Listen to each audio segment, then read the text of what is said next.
Donald Trump के मफादात में अगर पाकिस्तान बीच में आ रहा होगा ना, फिर आप उसकी धाड़ भी सुनेंगे। पाकिस्तान तरीके इंसाफ कुछ बहुत ही ज्यादा रिलाई कर रही है ट्रंप इंतजामिया पे। इनकी अलमारियों में हमेशा स्केलेटन्स मौजूद होते हैं, ये सिर्फ आंखें बंद करके दूसरी तरफ देख रहे होते हैं। जिस दिन हवाओं ने रुख बदला, आप कहेंगे उफ अल्लाह, ये 2024 में आने वाली हुकूमत जो है ये कर रही थी पीछे। इश्तिहारी ट्वीटें क्यों हो रही है? पाकिस्तान का सबसे पॉपुलर लीडर इस वक्त जो है वो इमरान खान। ये सिस्टम फ्लॉड है, ये सल्तनतें बनी हुई है। अस्सलाम वालेकुम नाज़रीन, मैं हूं मंसूर अली खान, अपने डिजिटल चैनल के ऊपर आपको खुशामदीद कहूंगा। नाज़रीन, आज वैसे तो बड़ा एक अहम दिन है कि डोनाल्ड ट्रंप की तकरीब हल्फबरदारी होने जा रही है, उसके ऊपर भी हमारी निगाह होगी, उसके बारे में भी आपको अपडेट करेंगे। इसके अलावा और बड़ी इंपॉर्टेंट डेवलपमेंट्स हैं, तमाम के ऊपर जो आपको आगाह करेंगे। लेकिन पिछले हफ्ते के आपके बहुत से सवालात आए हुए थे, हमने सोचा आपके सवालात के जरा कुछ जवाब भी दिए जाएं। बड़े इंटरेस्टिंग सवाल है। मैं सीरियसली कभी कभार आई एम अमेज्ड कि इतने जबरदस्त सवाल होते हैं कि मेरा दिल करता है कि मैं लोगों को किसी तरह बुलाऊं, अपने पास बुलाऊं, आमने सामने बैठ के जो एक पॉलिटिकल डिबेट या डिस्कशन हुआ करे। बल्कि आई वांट टू से कि मेरे एक फॉलोअर थे, उन्होंने ये मैसेज लिखा, उन्होंने कहा कि जी आप सवालों के जवाब तो देते हैं, किसी दिन कोई इस तरह की अरेंजमेंट करें कि हम आपसे मुलाकात भी कर सकें। तो आइडिया तो वैसे बुरा नहीं है, लेकिन इसको ऑर्गेनाइज कौन करेगा, बहुत मुश्किल हो जाएगी। लेकिन खैर करते हैं इंशाल्लाह, ये प्लान अच्छा है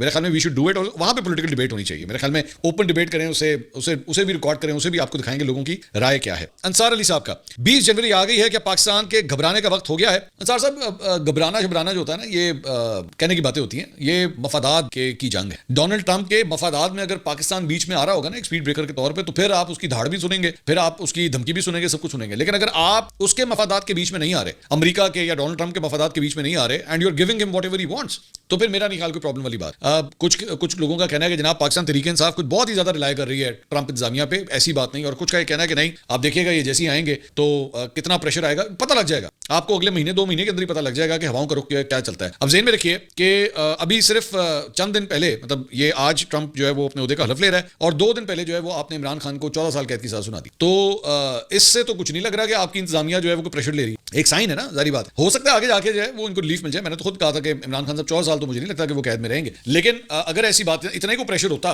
तो चीजें मैनेज हो जाती हैं। ऐसी बात नहीं कि मैनेज नहीं होती, तो ना देते वो, इसके का फैसला ना देते, लेकिन दिया। 14 साल कैद की सजा सुना दी, बुशरा भी 7 साल कैद की सजा सुना दी। सो लेट्स सी, मेरे ख्याल में वेट करना चाहिए, लेट्स सी के आगे क्या होता है। वहीद अहमद साहब का सऊदी अरब से सवाल है, मंसूर भाई आप टेबल के किस तरफ हैं 190 मिलियन पाउंड के फैसले के बाद? वहीद भाई बहुत अच्छा सवाल है, और ये वो मेरी ही एग्जांपल है जो मैं अक्सर कोट करता हूं कि डिपेंड करता है आप टेबल की किस साइड पे बैठे हैं। देखिए वहीद भाई, बात ये है कि मैं एक छोटा सा फॉर्मूला आपको बताता हूं जो मैं सियासतदानों के हवाले से समझ। सियासतदान जो होते हैं ना जनाब, इनकी अलमारियों में हमेशा स्केलेटन्स मौजूद होते हैं। कोई ना कोई काम ऐसा किया होता है इन्होंने जहां से कुंडा इनको पकड़ सकता, हमेशा किया होता है। लेकिन हालात और वाकयात की बुनियाद के ऊपर जो है ना, वो डिपेंड करता है कि क्या वो कुंडा अपना काम करता है कि नहीं करता। नवाज शरीफ साहब के खिलाफ भी वो जो केस था ना पैनामा का, वो कुंडा था, वो कुंडा हमेशा मौजूद। वो कुंडा अच्छा चले, मैं आपको छोटी अच्छा किया आपने डिस्कस कर लिया। आपके ख्याल में वो जो एवन फील्ड के अपार्टमेंट्स थे, या वो जो कुछ भी हुआ था, वो कब के थे? वो कब, आपको पता है वो कब की एक्चुअली वो परचेज कब की थी? 90s की। तो 90s के अंदर नवाज शरीफ साहब जो है वो तो एस्टैब्लिशमेंट की आंखों का तारा थे। 1990 की दहाई के अंदर जो है ना, नवाज शरीफ उस वक्त का इमरान खान, उस वक्त वो जब उनकी लॉन्चिंग हुई थी, प्यार मोहब्बत दिल जान जिगर सब कुछ तेरे नाम की है, वो उस वक्त ये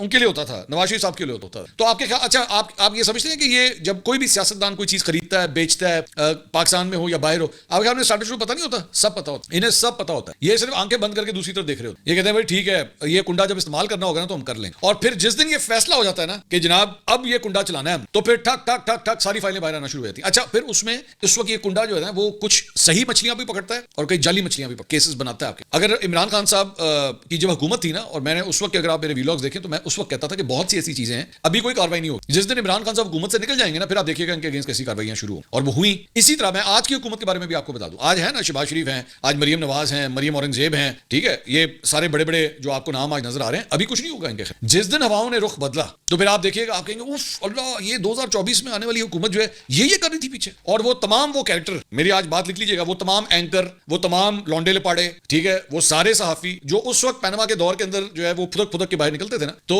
वो कैसे फिर एकदम बाहर आएंगे और आके कहेंगे देखा हम तो कहते थे इतनी करप्शन इतनी करप्शन। वक्त और हालात को देखते। अब आ जाए आपके सवाल के ऊपर कि इमरान खान साहब के मामले में मैं किधर खड़ा। मेरा एक तो सीधा सीधा जो मेरा एतराज है वो ये है कि इमरान खान साहब के माजी के बयानात मौजूद हैं जिसमें वो मलिक रियाज को एक बड़ा करप्ट इंसान समझते रहे, बयानात दिए। मैं आपसे सवाल करता हूं कि जिस शख्स को आप मोहल्ले में चोर समझते हो, आप समझते हो, मैं ये नहीं कह रहा वो है या नहीं है, मैं ये नहीं कह आपकी राय में कोई ऐसा रिश्तेदार, कोई ऐसा दोस्त, कोई ऐसा मोहल्लेदार, कोई ऐसा जानने वाला जिसको आप समझते हो यार ये पैसे ले जाता खा जाता है, ये करप्ट है, आप एक इंसान होने के नाते आप खुद कहेंगे यार इसके साथ मैंने किसी किस्म की कोई ट्रांजेक्शन नहीं करनी। आपको सिर्फ इतना पता लग जाए ना यार फलां बंदे ने अगले का 1000 रुपए मारा है, 1000 रुपए, ठीक है। आपके ख्याल में जिसने आपके जिसके बारे में आपको ये पता लगा हो, आप कल को जाके उसके साथ 1 लाख की 1 करोड़ की या 1 अरब की ट्रांजेक्शन करेंगे? आप कभी भी नहीं। आप कहेंगे यार इस शख्स से ऐसे ऐसे लोगों को तो लोग अपने घरों में घुसने देते यार ये करप्ट, ठीक है। तो इमरान खान साहब ने माजी में जब मलिक रियाज के हवाले से वो बयान दिए हुए हैं जो कि मौजूद है, ऑन द रिकॉर्ड मौजूद है, आप जाके सर्च कर। क्या वजह थी कि इमरान खान साहब उनके साथ ये ट्रांजेक्शन कर रहे थे? क्या वजह थी कि आपने एक ऐसे शख्स से 458 कनाल की जमीन ले ली? अब द न्यूज के अंदर ये खबर आई हुई है, मेरे ख्याल में the news I have to check, आई हुई है कि ये जो ट्रस्ट भी कहते हैं ना, जो ट्रस्ट था उसमें ये खबर आई हुई है कि जनाब ये ट्रस्ट तो रहा ही सिर्फ 8 और उसके बाद खत्म हो गया था। तो बहुत से सवालात हैं इस ट्रांजेक्शन। लेकिन दोबारा ये भी जरूरी है कहना कि काम कुंडा कर रहा है। वो जो कुंडा मैंने आपको समझाया ना, जो कुंडा बवक्त जरूरत कुंडा काम करता है, आई होप कुंडे से मुराद हुक होता है, तो ये कुंडा जो है ना ये सिर्फ तब चलता है जब हालात और वाकयात की जरूरत हो। तो इमरान खान साहब के खिलाफ मुझे बताइए ना, जब ये सारा कुछ हो रहा था, ये जब ये ट्रांजेक्शन हो रही थी, या इमरान खान साहब ने काबीना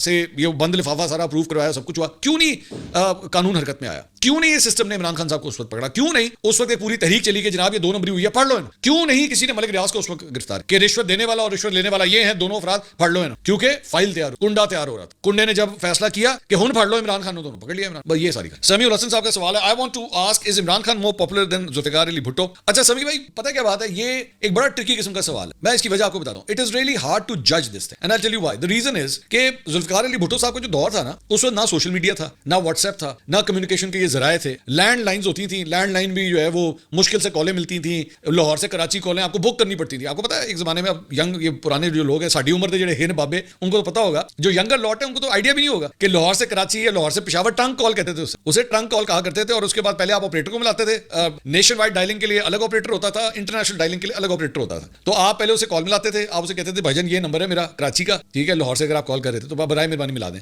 वो फिर 5 मिनट के बाद, 10 मिनट के बाद, 15 मिनट के बाद, जब उसको टाइम मिले, जब लाइनें फ्री हो, तो फिर वो पहले कॉल मिलाता था, फिर वो आपको कॉल मिलाता था और उसके बाद आप बात करते। वैसे ही मेरे ज़हन में एक वो खुशगवार कुछ यादें आ गई कि कितना सादा टाइम होता था उसमें। सो माय पॉइंट इज कि इतना मुश्किल होता था लोगों से राब्ता करना, आपस में कोऑर्डिनेशन इतनी मुश्किल हुआ करती थी उस दौर में जुल्फिकार अली भुट्टो साहब का ये था कि जब उन्होंने वो ट्रेन मार्च किया था, तो वो एक स्टेशन से दूसरे स्टेशन जब जाते थे ना, तो हजारों अफराद का जमे गफीर जो है उनको स्टेशन पे वेलकम करने के लिए पहुंचा। ये उनकी पॉपुलैरिटी। अच्छा, लेकिन फिर इसके अगेंस्ट भी एक आर्गुमेंट, इसके अगेंस्ट आर्गुमेंट ये है कि जो सोशल मीडिया आ गया ना, जो अक्सर पाकिस्तान तरीके साहब वाले कहते हैं कि ये सोशल मीडिया ने शऊर दे दिया, इसने एक और काम भी किया। इसने ये काम किया, इसने एक ऐसी जनरेशन बना दी है जो कहती है मैं ट्वीटा कर लांगे मैं 2 ट्वीटे कर लूंगा इमरान खान के हक में या नवाज शरीफ के हक में या बिलावल भुट्टो के हक में, तो मेरा काम हो गया। मैं नहीं सड़क पे जाना, ना मैंने डंडे खाने हैं, ना मैंने आंसू गैस की शेल जो है वो मैंने बर्दाश्त करनी है, मैंने अपना काम कर लिया। पहले कारकुन इस तरह नहीं होता। पहले जो कारकुन होता था वो बहुत ज्यादा उसका दिली लगाव होता था, वो मार खाता था, वो डंडे खाता था, वो कहता था मार मुझे जो मर्जी हो जाए, मैंने अपना लीडर, अपना नजरिया नहीं छोड़। अब ये सूरत हाल है कि वो सोशल मीडिया के मास्टर हैं। जितना बड़ा सोशल मीडिया का जिन होगा, जिसके जितने फॉलोअर होंगे, वो पार्टियों को उतना ही अजीज होता है। आपको पता है ये पीटीआई के अंदर जो है बहुत से लोग डिलिबरेटली अपने आप को सोशल मीडिया पे बिला वजह, एक साहब हैं पीटीआई के बड़े मशहूर हैं, नाम में लेना चाह रहा है, उनको एम्बैरस नहीं मैं करना चाह रहा, वो एम ही 2-3 घंटे के बाद एम ही ट्वीट कर देते, कोई अग्गा पिछा कोई सर पैर उसका नहीं होता, एम ही ट्वीट कर देते। तो उनके बड़े करीबी एक साहब से मैंने पूछा, मैंने यार क्या फजूल किस्म की ट्वीटें करते रहते हैं, एम ही, मतलब कोई सेंस नहीं बनती उस बात। उन्होंने कहा उनका सिर्फ मकसद ये है कि मेरे फॉलोअर बढ़ते रहे, बस लोग मुझसे एंगेज रहें, उसमें वो इमरान खान की तारीफें, पीटीआई की तारीफें, खान है डट के खड़ा है, खान ठीक है डट के खड़ा है, पर समदसन अली कड़ी लोड है, ठीक है, जब आएगा इमरान बस एम ही ट्वीट कर, तुम्हारा वक्त पूरा हो गया है, एम ही ट्वीट कर दिया। मैं ये क्या पूछता था, ये इश्तिहारी ट्वीटें क्यों हो रही हैं? वो कहते थे उसकी वजह ये बिकॉज ही वांट्स कि मेरा सोशल मीडिया प्लेटफॉर्म इतना बढ़ जाए, मेरा फुटप्रिंट इतना बढ़ जाए कि मेरी ना पार्टी के अंदर वाह हो जाए, यार बड़ा तगड़ा अकाउंट है। सो डायनामिक्स चेंज हो गए, इसलिए it's really difficult to actually say कि जी इमरान खान ज्यादा पॉपुलर है, जुल्फिकार अली भुट्टो ज्यादा पॉपुलर थे। हालात और वाकयात और वक्त जो है वो बहुत तब्दील हो चुका। हाँ, एक बात जरूर है, आज के हवाले पाकिस्तान का सबसे पॉपुलर लीडर इस वक्त जो है वो इमरान, आज there is no question about, चाहे वो कराची हो, चाहे लाहौर हो, चाहे वो पेशावर हो, इस्लामाबाद हो, Imran Khan is the most popular leader. He is more popular than Nawaz Sharif, he is more popular than Bilawal Bhutto, he is more popular than Maryam Nawaz, ठीक है, उसका कोई कंपैरिजन, ये इसमें कोई डाउट। उस्मान मिर्जा साहब, शफीक इनकलाबी, राना जमील, अकबर हुसैन साहब, चारों का एक ही सवाल है, क्या पॉपुलर और बड़े लीडर को सब कुछ माफ होता है? बड़ा अच्छा सवाल है जी। पाकिस्तान में माफ होता है, होना नहीं चाहिए। मुझे बड़ा अजीब लगता था, मैं नवाज शरीफ साहब के हवाले से जब देखता था ना, तो अक्सर इनके जो पिट्ठू किस्म के वो तजियाकार जो इनके आगे पीछे घूमते हैं या जहाजों में इनके साथ सैरे करते हैं, 3 टाइम प्राइम मिनिस्टर के साथ आपने वो 3 टाइम पाएंगे, 3 टाइम प्राइम मिनिस्टर जुर्म नहीं कर सकता, ये क्या बात हुई? आपने जी वो इमरान खान, जनाब इमरान खान साबिक वजीर आजम, मुस्लिम उम्मा का लीडर, भाई ठीक है, मुस्लिम उम्मा का लीडर मैं करा पाएंगे, जुर्म के तहत अंदर करो, मेरा उसके साथ क्या ताल्लुक? एक जगह आप खुद मुंह से बोल रहे होते हैं कि जी हम प्रोटोकॉल के खिलाफ हैं, आप हर बंदा बोल रहा होता है जेड़ा मर्जी पाकिस्तानी चुक लो, अगर हम प्रोटोकॉल के खिलाफ हैं, तो पाइन जेड़ा आप प्रोटोकॉल दे रहे हो की, ये जो कहना कि Nawaz Sharif 3 time prime minister, ये प्रोटोकॉल ही दे रहे हैं ना आप उसे। इमरान खान जनाब मुस्लिम उम्मा का लीडर, यार उसका कानून के साथ क्या ताल्लुक है भाई? कानून के कटेरे में जब जाके ये सारे रहनुमा जब खड़े होते हैं ना, काम पाकिस्तानी की तरह खड़े होते हैं, इससे कोई फर्क नहीं पड़ता कि वो 1 दफा वजीर आजम है या 2 दफा वजीर आजम है, 3 दफा वजीर आजम, लेकिन होता है यहाँ, ये हकीकत। मैंने इसीलिए जिस दिन फैसला आया था ना 190 मिलियन पाउंड का, मैंने इसलिए उस दिन कहा था कि इमरान इमरान खान 14 साल कैद में नहीं रहे, मेरी नजर में नहीं रहे। पॉपुलैरिटी जो है वो आपको फायदे दे जाती है। मुझे अच्छा चले मैं आपसे पूछता हूं, बताएं मुझे कितने और कैदियों को आप जानते हैं जिनको जनाब एक्सरसाइज मशीन दी गई है जेल के अंदर? बताएं। है अगलों को सही तरह रोटी नहीं मिलती वहां पे, अगलों को सोने का बिस्तर नहीं मिलता सही तरह, वो आपने वहां पे एक्सरसाइज मशीन दी हुई है अंदर। वो उनके जो तस्वीर आई जेल की, इमरान खान साहब के सेल की, वो कहीं से लगता है आपको कि वो जेल है? अल्लाह की कसम, मैं पता नहीं कितने पाकिस्तानी चुगलाऊंगा वो जो आगे कहेंगे पसानो इत्थे पा दो, हमें यहाँ बंद कर दें आप। इतनी फैसिलिटीज अगर मिली तो हमें यहाँ बंद करना मिलती हैं। मरियम नवाज साहबा के हवाले से भी कि उनको जिस किस्म के सेल के अंदर रखा हुआ था, मतलब सोहाला का वो था, रेस्ट हाउस था जिसमें उनको रखा गया। बाद में उनको ये नहीं, बाद में उनको जेल में भी शिफ्ट किया गया, ऐसी बात नहीं, वो जेल में भी नहीं है, लेकिन ये मिलते हैं, ये पॉपुलर लीडर्स को आप ये करते हैं, उनको फैसिलिटीज मिलती हैं। सैफ रहमान साहब का एबटाबाद से सवाल है, मंसूर भाई मेरा सवाल है कि जब से पाकिस्तान बना है किसी वज़ीर आज़म ने अपने 5 साल मुकम्मल नहीं किए हैं, ऐसा क्यों है? सैफ भाई सिस्टम खराब है, ये सिस्टम फ्लॉड है जिसके अंदर आप इस वक्त ये सिस्टम चला रहे हैं, ये खराब सिस्टम है। ये आप ऐसे सियासतदानों के हवाले आपने सिस्टम किया है जो अपने आप को जमहूरी तसव्वुर करवाते हैं कि हम जमहूरी हैं। ये जमहूरियत के करीब करीब नहीं पढ़ते, ऑल ऑफ देम। ये लोगों को बेवकूफ बनाते हैं कि जनाब हमसे ज्यादा बड़ा, और मैं बार बार ये कहता हूं इमरान खान, बिलावल भुट्टो, नवाज शरीफ, यही तीनों सरबराह है ना अपनी अपनी जमातों के, ये तीनों हैं अरबपति लोग हैं, तीनों अरबपति लोग हैं। इनका क्या ताल्लुक जमहूरियत के साथ भाई? जमहूरियत इस तरह चलती है? जमहूरियत के अंदर आम आदमी, मैं उसको जमहूरियत मानूंगा जब सेठ और उसका ड्राइवर दोनों आपस में इलेक्शन लड़ सकते हो। यहां पाकिस्तान के अंदर इलेक्शन होता है, नेशनल असेंबली का इलेक्शन 15 करोड़ का हो गया है भाई, मिनिमम 15 करोड़ का हो गया है, और यहां पे 15 लाख जमा करना लोगों के लिए मुश्किल है। 15 करोड़ का कहां से बैठ के ये इलेक्शन लड़ेंगे? फिर आप कहते हैं जमहूरियत। जमहूरियत तो इस चीज का नाम है कि 10-11 करोड़ जो आपका वोटर है उसमें से लोग इलेक्शन में खड़े हों और लोग आए आज आके उनको वोट करें।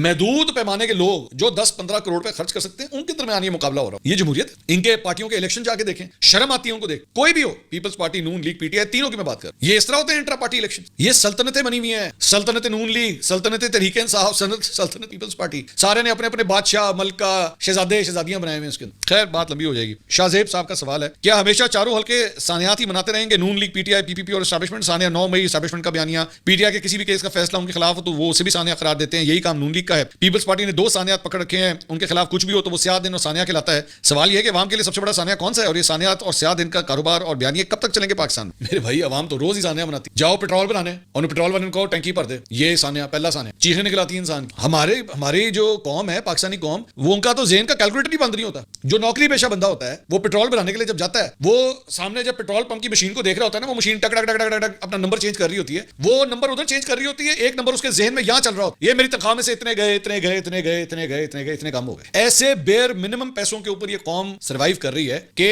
उसकी जब आपके ज़हन के अंदर ये चीज होगी कि यार ये महीना मैं किसी तरह, मैं 1 तारीख से लेकर 30 तारीख पर किसी तरह निकाल लूं, मुझे किसी के आगे पैसे ना मांगने पड़ जाए, यार हाथ ना फैलाना पड़े। ये तो हाल हो चुका है हमारी कौम, इधर तो लाके खड़ा किया हुआ है। ये सानिया नहीं है तो और क्या है? वो रोटी लेने के लिए जाता है, वो ऐसे मैंने वो स्टोरी सुनी है, माँ बाप अपने बच्चों को मैकडॉनल्ड की तरफ के सामने से गुजारते हुए या किसी ये KFC या बड़ी चेन के सर गुजारते हुए ना, मुंह दूसरी तरफ करवा ले, बच्चा मांग ना ले, बाबा मैंने भी खाना, मुझे भी खाना, लेकिन बाप की सख्त नहीं होती कि वो अपने बच्चे को वो लेके दे सके। ये सानिया नहीं है तो और क्या? आज 77 साल के बाद हम अपने इस पूरे पाकिस्तान के अवाम का लाइफस्टाइल ही नहीं हम लोग ठीक कर सकते। बच्चों की पढ़ाई उठा के देखिए आप, जिस किस्म की एजुकेशन उन्हें दे रहे हैं, आज से नहीं दे रहे, पता नहीं कितने सालों से आप जिस किस्म की उन्हें एजुकेशन दे रहे हैं, ये एजुकेशन है? ये एजुकेशन ऐसी एजुकेशन है, आपकी डिग्रियां बाहर वाले जो ना यूं उठा के बाहर फेंकते हैं, वो एक ही पढ़ के आए, तेन तो आंदा नहीं कुछ। ये हैसियत है इन डिग्रियों।